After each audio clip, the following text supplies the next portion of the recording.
नमस्कार मैत्रिणींनो, स्वागत आहे आपलं लॉजिकल जी के या यूट्यूब चॅनलवर। आज आपण लाडकी बहीण योजना याविषयी अतिशय महत्त्वाची माहिती बघणार आहोत। ती माहिती सविस्तर जाणून घेऊ, त्यासाठी व्हिडिओ शेवटपर्यंत नक्की पूर्ण बघा। त्यापूर्वी आपल्या चॅनलवर नवीन असाल आणि चॅनलला अजून सबस्क्राईब नसेल केलं तर प्लीज सबस्क्राईब करत चला। लाडकी बहीण योजनेची ई-केवायसी प्रोसेस गेल्या 1 ते 1.5 महिन्यापासून सुरू आहे। आता जवळपास ई-केवायसीची मुदत संपत येणार आहे, परंतु ज्यांना पती आणि वडील नाही अशा महिलांचं ई-केवायसी अजूनही बाकी आहे।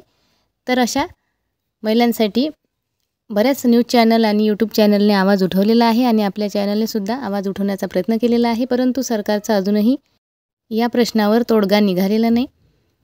तर अशाच एका न्यूजपेपरमध्ये पती आणि वडील नसतील तर या महिलांचं ई-केवायसी कसं होणार असं लिहून आलेलं आहे। तर ते न्यूज आपण बघणार आहोत। ई-केवायसी न करणाऱ्या महिलांना पुढील हप्ता मिळण्यास अडचण येऊ शकते। ज्यांचे वडील किंवा पती हयात नसलेल्या किंवा घटस्फोटितांची अडचण ई-केवायसीसाठी पती किंवा वडिलांचा आधार कार्ड क्रमांक बंधनकारक केल्यामुळे अनेक महिलांची मोठी अडचण झाली होती। ज्या महिलांचे वडील वारले आहे आणि पती हयात नाहीत किंवा घटस्फोट झाला आहे, अशा महिलांना ई-केवायसी पूर्ण करताना आधार कार्ड क्रमांक उपलब्ध नसल्याने अडचणी येत होत्या। अनेक विधवा, निराधार आणि एकल महिलांनी या नियमाविरोधात नाराजी व्यक्त केली असून शासनाने पर्यायी उपाय काढावा अशी मागणी केली होती। त्यावर शासनाने वडील वारले तसेच पतीही नाही अशा महिलांना लाभ सुरू ठेवण्यात येणार असल्याचे स्पष्ट करण्यात आले आहे। येत्या काही दिवसात या महिलांच्या ई-केवायसीबाबत नियोजन करण्यात येणार आहे। तर हे न्यूजपेपरमधलं एक कात्रण होतं, परंतु शासनाने यामध्ये दिलेलं आहे स्पष्टीकरण की यांचा लाभ सुरू राहणार आहे अशा महिलांचा, परंतु असं लेखी कुठल्याही प्रकारचं स्पष्टीकरण शासनाने अजूनही दिले नाही आणि त्या महिलांची ई-केवायसी कशी करायची याबाबत सुद्धा काही सूचना दिलेल्या नाही। आणि नोव्हेंबर महिना सुरू झालेला आहे। नोव्हेंबरच्या 18 तारखेपर्यंतच ई-केवायसीची मुदत होती आणि 18 तारखेपर्यंतच आपण ई-केवायसी करू शकता। तर या न्यूजपेपरनुसार असं दिलेलं आहे की अशा महिलांचा लाभ बंद होणार नाही, सुरू राहणार आहे।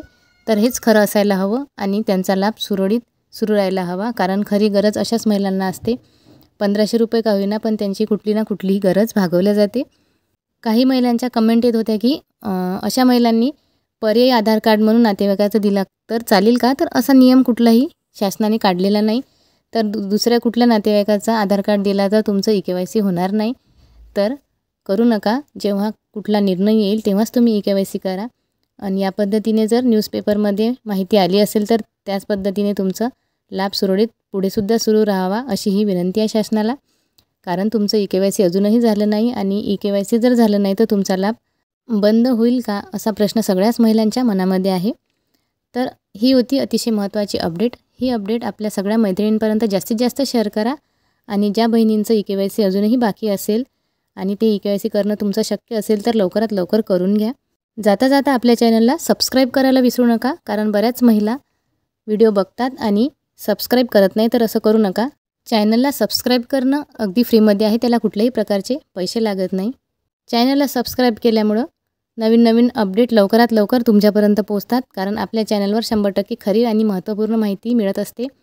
आणि सबस्क्राईब कमी असल्यामुळे आपल्या चॅनलचे व्हिडिओ तुमच्यापर्यंत पोहोचायला थोडा वेळ लागतो, म्हणून चॅनलला पटकन सबस्क्राईब करून ठेवा। पुन्हा भेटू अशीच एक नवीन आणि महत्त्वपूर्ण अपडेट घेऊन, तोपर्यंत धन्यवाद।